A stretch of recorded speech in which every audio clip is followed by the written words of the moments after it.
Welcome all to my SST class. तो आज हम लोग क्लास 7 की ज्योग्राफी का third chapter changing our earth के बारे में पढ़ेंगे।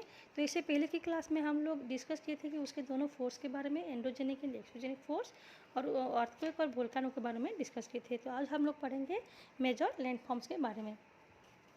देखो, अर्थ में जितने भी लैंडस्केप देखने को मिलता है या फिर जो लैंडफॉर्म बनते हैं वो दो रीजन से बनते हैं। एक है एरोजन और दूसरा है डिपोजिशन। तो दोनों वर्क से ही बहुत सारे अलग अलग लैंडफॉर्म बनते हैं। तो हमारा जो लैंडस्केप है या फिर जो लैंड है वो कंटिन्यूसली जो है मतलब उसको जो है ख़राब होते जाते हैं, उसको जो है कोई ना कोई फोर्स हमेशा धो देता है। तो ये जो है वो दो प्रोसेस से होता है, एक है वेथरिंग और दूसरा होता है एरोजन। तो वेथरिंग का मतलब होता है, weathering is the breaking up of the rocks on the earth surface. तो वेथरिंग का मतलब होता है जो बड़े बड़े पत्थर होते हैं वो टूट के जब नीचे गिरते हैं छोटे छोटे टुकड़ों में, उसको ही बोलते हैं वेथरिंग रॉक्स।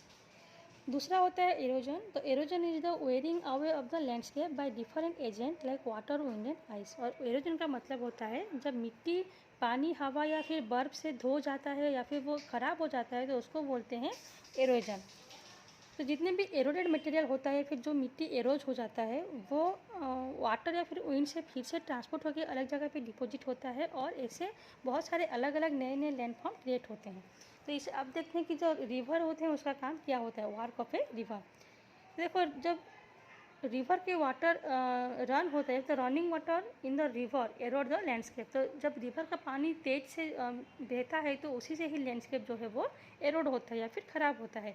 तो जब रिवर बहुत ही ऊंचे हाइट से सीधा नीचे गिरता है या फिर जब रिवर जो है किसी एक सीधा हार्ड रॉक पे वो फ्लो हो रहा है और अचानक जो है वो ऊपर से सीधा नीचे गिरता है या फिर वो नीचे की ओर किसी सीधा वैली की ओर जाता है, तो उसी समय जो है वाटरफॉल क्रिएट होता है।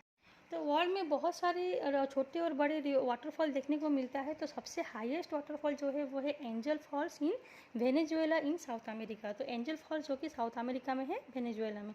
और दूसरा जो है वो है नियाग्रा फॉल्स जो कि कनाडा और यूएसए के बॉर्डर में देखने को मिलता है और वो जो है नॉर्थ अमेरिका में है। तीसरा जो है वो है विक्टोरिया फॉल्स और ये जो है जाम्बिया और जिम्बाब्वे के बॉर्डर में है और ये जो है अफ्रीका कॉन्टिनेंट में है। तो ऐसे जो है ये है अलग अलग हाईएस्ट वाटरफॉल का नाम। उसके बाद देखते हैं कि वो रिवर का दूसरे वर्क जो है वो क्या होता है। एक जो है यहाँ पे दिया है मिंडर्स के बारे में। तो मिंडर्स का मतलब क्या होता है, देखो जब रिवर फ्लो होता है तो वो कभी भी ऐसे सीधा नहीं फ्लो होता है, उसका जो मूवमेंट होता है वो हमेशा टर्न एंड ट्विस्ट होता है। मतलब जैसे स्नेक चलते हैं, जैसे स्नेक का जो मूवमेंट होता है सब लोग देखे होंगे कैसे चलता है, ठीक उसी तरह रिवर फ्लो होता है, जो कि बुक में भी उसका मूवमेंट दिया गया है। तो जब वो टर्न एंड ट्विस्ट होता है तो उसका जो टर्न एंड ट्विस्ट का जो यू शेप होता है उसी यू शेप को बोलते हैं मिंडर्स। यहाँ पे बुक में दिया गया है, एरो मार्क देके लिखा भी गया है मिंडर्स। तो इसी टाइप के लैंडफॉर्म को बोलते हैं मिंडर्स। तो देखो, जब रिवर कंटिन्यूसली ऐसे फ्लो होता है तो जो मिंडर्स का दोनों एंड होता है तो वो धीरे धीरे क्या होता है, एरोजन और डिपोजिशनल वर्क की वजह से मेन रिवर से वो कटता जाता है। तो पहले जो है मिंडर्स के दोनों साइड पे, दोनों एंड पे जब मिट्टी जमना शुरू होता है तो वो जो है धीरे धीरे मेन रिवर से पूरी बाहर निकल जाता है, जो कि यहाँ पे तुम लोग देख सकते हो बुक में दिया है। तो उसी टाइप के जो लैंडफॉर्म बनता है उसको बोलते हैं कट ऑफ लेक या फिर उसका दूसरा नाम होता है ऑक्स बो लेक, क्योंकि उसका जो शेप होता है वो ऑक्स के बो जैसा होता है। बो मतलब पैरों के नीचे का जो आकार होता है, इसलिए उसको ऑक्स बो लेक बोलते हैं। उसके बाद जो तीसरा लैंडफॉर्म बनता है रिवर से वो उसको बोलते हैं लेवी। तो लेवी जो है जब रिवर फ्लो होता है, तो जब रिवर में पानी ज़्यादा हो जाते हैं तो वो ओवरफ्लो होने लगता है या फिर जब बाढ़ आता है रिवर पे फ्लड्स के टाइम में उसमें जो है बहुत सारे मिट्टी उसके साथ वो आके रिवर के दोनों साइड में डिपॉजिट करता है। तो जब डिपॉजिट करता है तो उससे बनता है फ्लड प्लेन। मतलब जब मिट्टी डिपॉजिट होता है और जो लैंड बनता है तो उस लैंड को बोलते हैं फ्लड प्लेन। और फ्लड प्लेन के साइड में जो बैंक थोड़ा उसका जो किनारा बोलते हैं वो जब उठा हुआ रहता है, थोड़ा उठ के रहता है, उसी किनारे को बोलते हैं लेवीज। उसके बाद जब रिवर फ्लो होकर समंदर के पास आता है या फिर समंदर से वो मिलने ही वाला होता है तो उसका जो स्पीड होता है रिवर का वो डिक्रीज होता है, वो कम हो जाता है। एंड द रिवर जो है वो बहुत सारे छोटे छोटे चैनल्स में, बहुत सारे छोटे छोटे स्ट्रीम में डिवाइड होता है, जिसको बोलते हैं डिस्ट्रीब्यूटरी। यहाँ पे बुक में दिखा गया है कि जो मेन रिवर होते हैं, जब वो समंदर से मिलने वाला होता है तो उसका जो स्पीड होता है कम हो जाता है, और वो ऐसे बहुत सारे छोटे छोटे अलग अलग स्ट्रीम में डिवाइड होता है, जिसको बोलते हैं डिस्ट्रीब्यूटरी। तो जब रिवर का फ्लो स्लो हो जाता है, मतलब उसका स्पीड जब स्लो हो जाता है तो क्या होता है, उसके जो डिस्ट्रीब्यूटरीज का जो माउथ होता है, उसका जो मुंह होता है, मतलब जब वो समंदर से मिलने वाला होता है तो उसके आगे जो है बहुत सारे सेडिमेंट्स जब वो ला के वो फ्लो होता रहता है, तो वो सेडिमेंट्स को वो उसी समंदर के किनारों के पास वो जमा करने लगता है।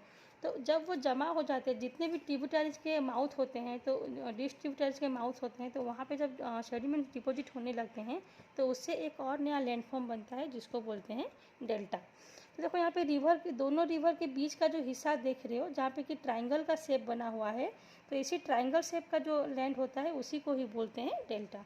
तो ये था द वार्क ऑफ द रिवर के बारे में। अभी देखते हैं वार्क ऑफ ए सी वेव्स। देखो सी वेव से कौन कौन से नए नए लैंडफॉर्म बनते हैं।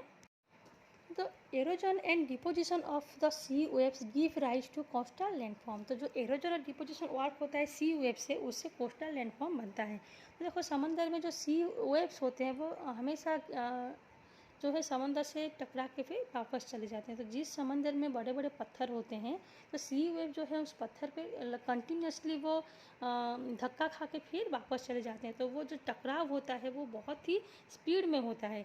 तो ऐसे टकराव होते होते जो पत्थर होते हैं वो टूटने लगता है, और वहाँ पे छोटे छोटे होल्स, क्रैक्स देखने को मिलता है। तो धीरे धीरे वो क्रैक जो है वो और ज़्यादा डेवलप होने लगते हैं, और धीरे धीरे बड़ा होकर वहाँ पे केव्स, एक गुफा टाइप का आकार बनता है। बुक में देख सकते हो एक छोटा सा जो होल है उसमें लिखा गया है एरो मार्क देके सी केव।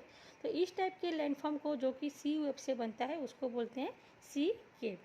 तो जब सी केव जो है वहाँ पे फिर से कंटिन्यूसली एरोजन का काम होता है, मतलब जो वेव्स होते हैं सी केव से फिर लगातार वो जब वो टकराते रहते हैं, तो ऐसे टकराव होते होते ये जो केव्स होते हैं वो और ज़्यादा बड़े हो जाते हैं, और दोनों तरफ जो है वो आर पार दिखाई देता है, जो कि यहाँ पे देख सकते हो एक एरो मार्क देके लिखा गया है सी आर्क।